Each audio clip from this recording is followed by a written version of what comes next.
오늘은 예수님을 감동시킨 사람들 첫 번째 사람으로 십자가의 강도에 대해서 살펴보겠습니다.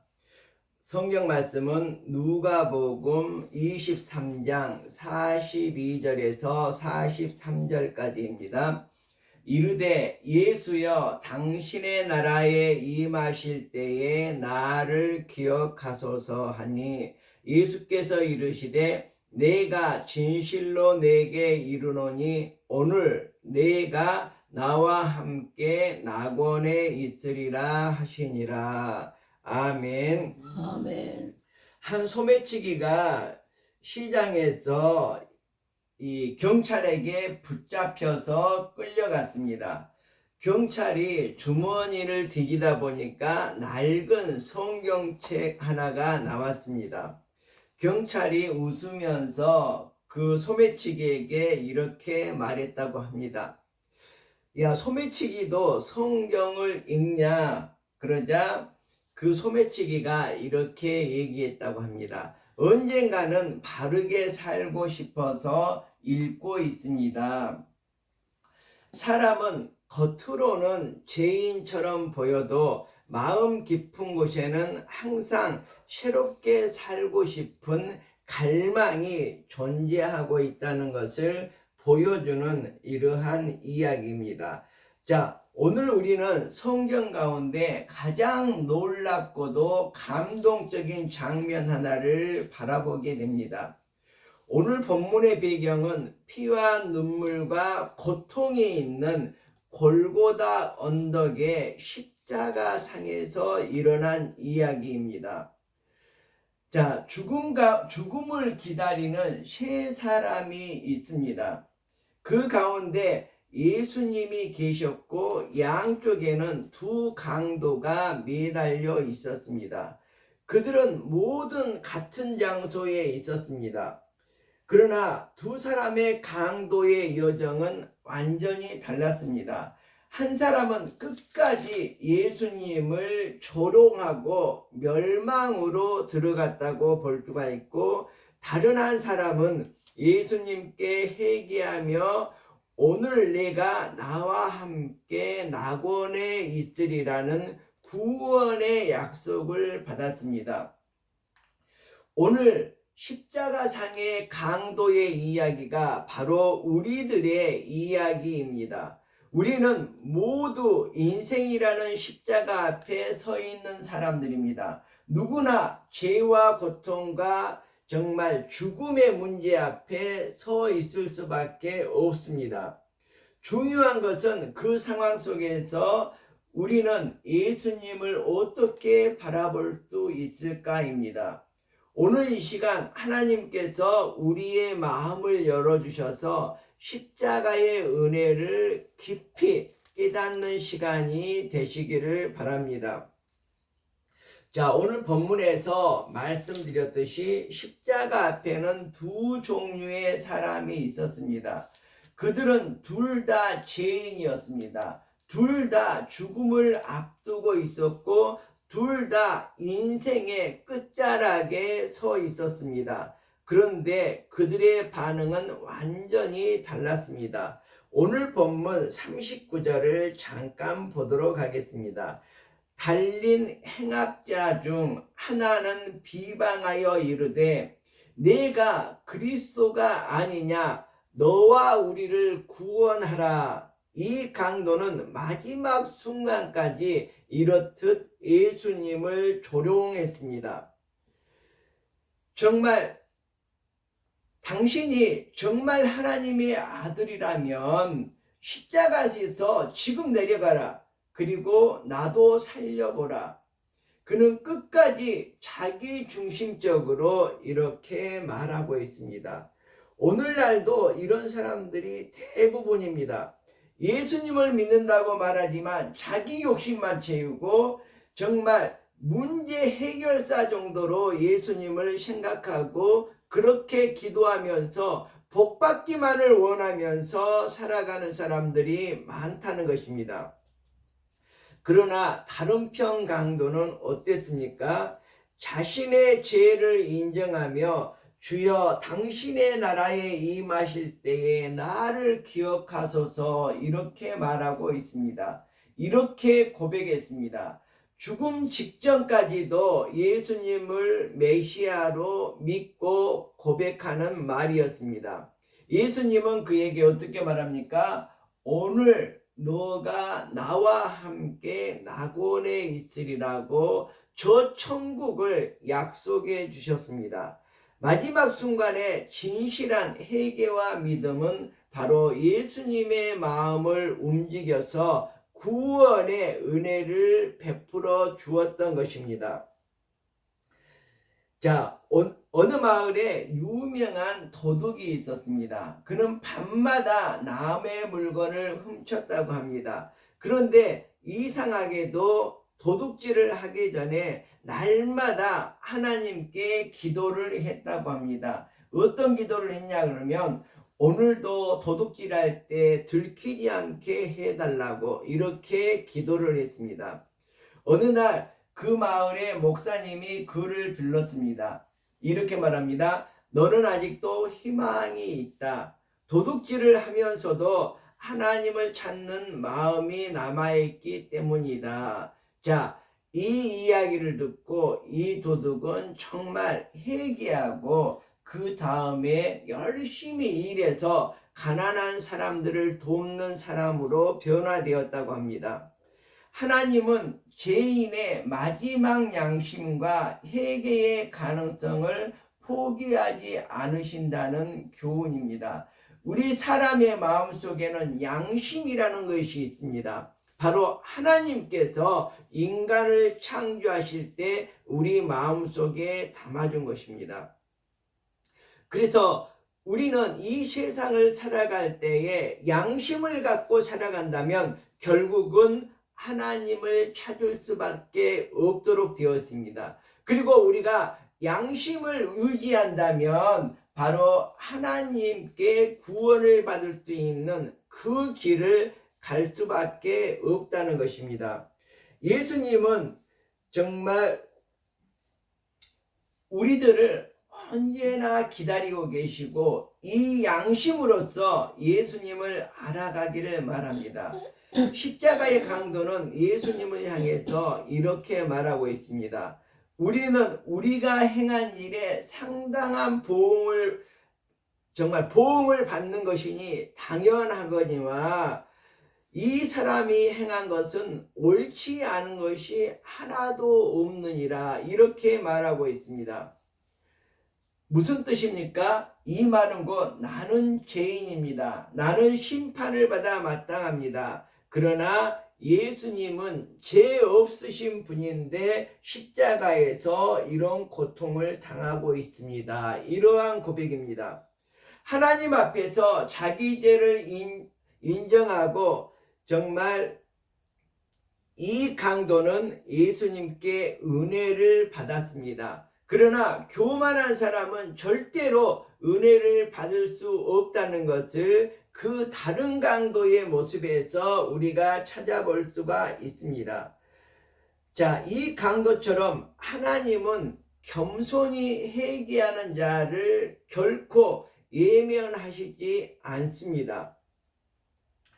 자, 인간이 가장 정말 행복을 느끼는 순간이 바로 자신이 죄인임을 깨닫고 죄를 고백할 때라고 합니다. 우리는 죄인입니다. 고백은 절망의 고백 같지만 사실은 구원의 시작이라고 성경은 말하고 있습니다. 왜냐하면 죄를 인정하는 사람만이 구원의 길을 걸어갈 수 있기 때문이라는 것이죠. 병든 사람이 병원을 찾아갑니다. 배고픈 사람이 식당을 찾아갑니다. 이처럼 죄인이 예수님을 찾게 되어 있기 때문에 바로 죄의 고백은 구원의 시작이라고 말할 수가 있습니다. 로마서 3장에 보면 모든 사람이 죄를 범하였음에 하나님의 영광이 이르지 못하더니 라고 말하고 있습니다. 이처럼 모든 사람은 죄인입니다. 세상에 많은 사람들이 겉으로는 깨끗해 보여도 마음속에는 미움이 가득 차 있습니다. 시기가 가득 차 있습니다. 교만이 가득 차 있고 욕심이 가득 차 있습니다. 사람은 사람 앞에서 숨길 수 있지만 하나님 앞에서는 절대로 이 잡다한 것들을 숨길 수가 없습니다. 그런데 놀라운 것은 하나님께서 죄인을 결코 버리지 않는다고 말씀하고 있습니다. 왜 그렇습니까? 바로 예수님께서는 죄인을 위해 이 땅에 오셨기 때문입니다. 그래서 예수님은 세리와 죄인들의 친구가 되었고, 바로 흉악한 죄인이라도 강도의 친구가 되었고, 바로 지금 나의 친구가 되십니다. 이 시간 나는 하나님께, 예수님께 고백해야 됩니다. 주님, 저는 죄인입니다. 저를 불쌍히 여겨 주시옵소서. 이 고백이 우리의 신앙이 되고 우리의 구원의 길이 되시기를 주님의 이름으로 축원드립니다. 강도는 예수님께 이렇게 말했습니다. 예수여, 당신의 나라에 임하실 때에 나를 기억하소서. 강도는 예수님을 바라보면서 당신의 나라라고 말했습니다. 예수님은 하나님의 나라를 가진 분이시라는 것을 이 강도는 고백하고 있습니다. 눈에 보이는 현실이 아니라 영적인 진리를 바라보는 말입니다. 세상은 예수님을 실패자라고 십자가에 못 박고 조롱하고 있습니다. 그러나 이 강도는 예수님을 왕으로 보았습니다. 바로 하나님의 나라를 가진 분으로 보았기 때문입니다. 세상은 십자가를 패배라고 보았습니다. 그러나 강도는 십자가에서 그 죽음이 구원의 문이라고 보았기 때문입니다. 문제가 있다고 하나님이 안 계신 것이 아닙니다. 고난이 있다고 하나님이 실패하신 것이 아닙니다. 인간은 자기 자신이 왕이 되려고 합니다. 내 뜻대로 살고 싶어 합니다. 내 계획대로 하려고 합니다. 그러나 인간은 언제나 한계에 부딪힐 수밖에 없습니다. 돈으로 죽음을 막을 수 없기 때문입니다. 권력으로 병을 막을 수 없기 때문입니다. 명예로 죄를 해결할 수가 없기 때문입니다. 지금 대통령도 자기 죄를 짓고 자기 죄를 덮어버리려고, 자기 죄를 없애버리려고 노력하고 있는데 그것이 과연 가능할까요? 그 권력으로서 죄를 해결할 수 있을까요? 자, 우리가 이 세상을 살아갈 때에 정말 우리의 마음속에 고백이 일어나야 됩니다. 오직 주님만이 나의 왕이 되십니다. 이 고백에 있는 사람은 구원을 받을 수 있는 사람입니다. 구원은 마지막 순간에도 항상 열려 있다는 것을 우리가 기억해야 될 것입니다. 십자가에 달려 죽은 강도는 선행을 쌓은 것도 아닙니다. 율법을 잘 지킨 것도 아닙니다. 그런데 마지막 순간 예수님께 돌아왔습니다. 그리고 예수님은 그를 받아주셨습니다.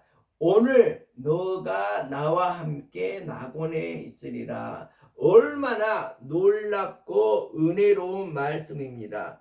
즉시 받아주셨습니다. 왜 그렇습니까? 구원은 우리의 행함에서 나타나는 것이 아니라 하나님께서 우리에게 주신, 거저 주신 은혜이기 때문입니다. 에베소서 2장에 너희는 그 은혜를 인하여 믿음으로 말미암아 구원을 받았으니 이것은 너희에게서 난 것이요 하나님의 선물이라고 말하고 있습니다. 혹시 나는 너무 늦었다고 생각해 본 일이 있습니까? 나는 죄가 너무 크다고, 너무 많다고 이렇게 생각해 본 적이 없습니까? 하나님 앞에 나아갈 자격이 없다고 생각해 본 적이 있습니까? 절대로 그렇지 않습니다. 하나님께서는 지금도 기다리고 계시고 나를 용서하시려고 기다리고 계십니다. 그리고 나를 받아주시고 나를 구원의 길로 인도하시려고 기다리고 있습니다. 예수님은 한 영혼도 절대로 포기하지 않으십니다. 온몸이 찢기고 피 흘리는 고통 가운데서도 그 강도를 바라보았습니다. 왜 그렇습니까? 예수님께 가장 중요한 것은 한 사람의 영혼이기 때문입니다. 세상은 돈을 중요하게 생각하고 명예를 중요하게 생각하고 권력을 중요하게 생각하고 있습니다. 그러나 예수님은 나의 한 영혼을 가장 귀하게 생각하고 있습니다. 그리고 십자가에서 그 강도를 정말 주님의 품에 품어주셨습니다. 자, 낙원의 가장 큰 축복은 예수님과 함께 할 수 있다는 것입니다. 오늘 너가 나와 함께 낙원에 있으리라 이렇게 말하고 있습니다. 여기서 가장 중요한 말은 나와 함께입니다. 천국의 핵심은 황금길이 아닙니다. 12진주문이 아닙니다. 정말 보석이 아닙니다. 바로 예수님과 함께 할 수 있다는 그것이 바로 참된 행복이고 참된 구원입니다. 인간의 가장 큰 행복은 바로 하나님과 함께 있는 것입니다.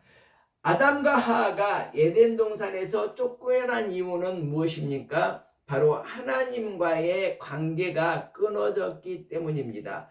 죄가 바로 하나님과의 관계를 끊을 수밖에 없는 것이죠. 그래서 인간의 죄는 나쁜 짓을 해서 정말 행악을 일삼아서가 큰 죄가 아니라 가장 큰 죄는, 물론 그것들도 죄이지만 가장 큰 죄는 하나님과의 관계가 끊어진 것입니다.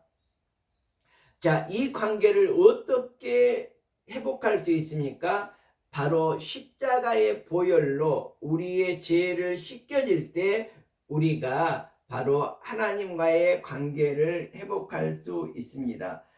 그래서 예수님은 십자가를 통해서 다시금 하나님과 함께하는 길을 열어주신 분입니다.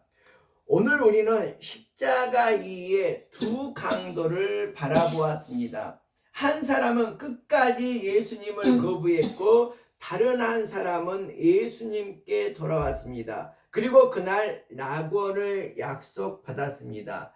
이 시간 우리는 생각을 해보아야 합니다. 나는 어떤 사람인가? 십자가를 예면하는 사람입니까? 아니면 십자가 앞에서 회개하는 사람입니까? 이 시간 십자가 앞으로 나와야 됩니다. 상처를 가지고 나오세요. 죄를 가지고 나오십시오. 회개를 가지고 나오십시오. 주님은 절대로 나를 예면하지 않으십니다. 예수님께서 강도에게 감동하신 이유는 그의 진실한 회개 때문이었습니다. 그 강도는 죽음을 앞둔 마지막 순간에 자신이 죄인임을 고백했습니다. 동시에 예수님은 죄 없으신 분임을 인정했습니다. 모든 사람이 예수님을 조롱하던 그 순간에 그는 예수님을 왕으로 믿었다는 것입니다. 당신의 나라에 임하실 때에 나를 기억하소서 이렇게 고백했습니다.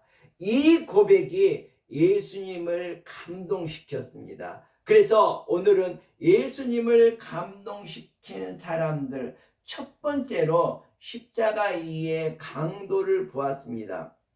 이 강도는 단순한 부탁이 아니라 예수님의 나라와 구원을 믿는 믿음을 고백하고 있었던 것입니다.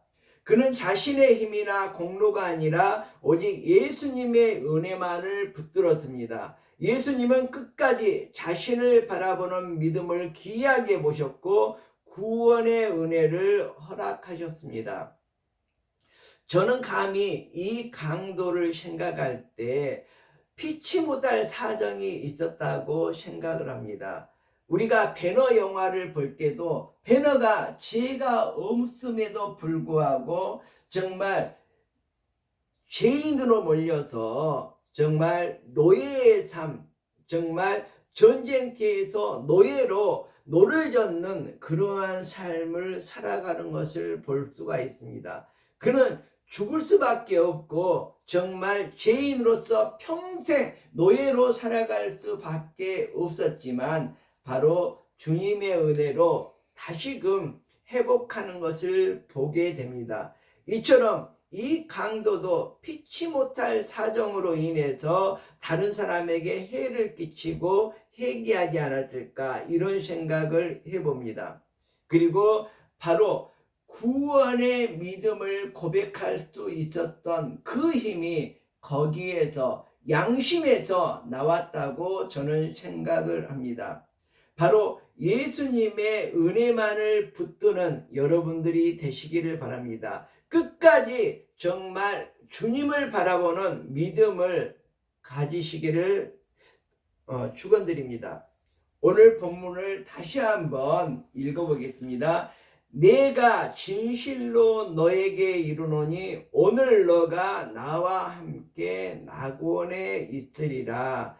이 은혜가 우리 모두에게 충만하기를 주님의 이름으로 축원드립니다. 기도하겠습니다.